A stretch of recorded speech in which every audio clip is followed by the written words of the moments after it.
Welcome back. In our previous tutorials, we explored Docker and containers, understanding their significance in modern software development. Today, we delve deeper into the comparison between Docker and traditional virtual machines. So, what exactly are virtual machines, and how do they differ from Docker containers? Let's break it down. Imagine virtual machines as mini-computers within our main computer. Each virtual machine operates independently, with its own operating system, libraries, and tools. It's like having several computers running on your machine. Now, virtual machines offer isolation and reproducibility, allowing us to create distinct environments for different projects. However, they come with a hefty overhead. With every virtual machine, we duplicate operating systems and tools, consuming valuable resources like memory and disk space. This redundancy can lead to performance issues and inefficient resource usage. This is where Docker comes into play. Unlike virtual machines, Docker containers operate on a leaner, more efficient model. With Docker, we eliminate the need for multiple operating systems by leveraging the host OS. The Docker engine orchestrates lightweight containers, each containing only the essentials: our code and necessary dependencies.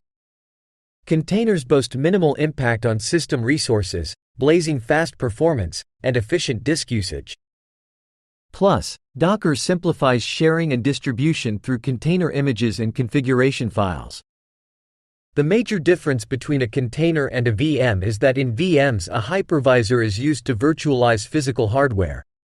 Each VM contains a guest OS, a virtual copy of the hardware that the OS requires to run, while in containers, instead of virtualizing the underlying hardware, they virtualize the operating system, so each container contains only the application and its libraries.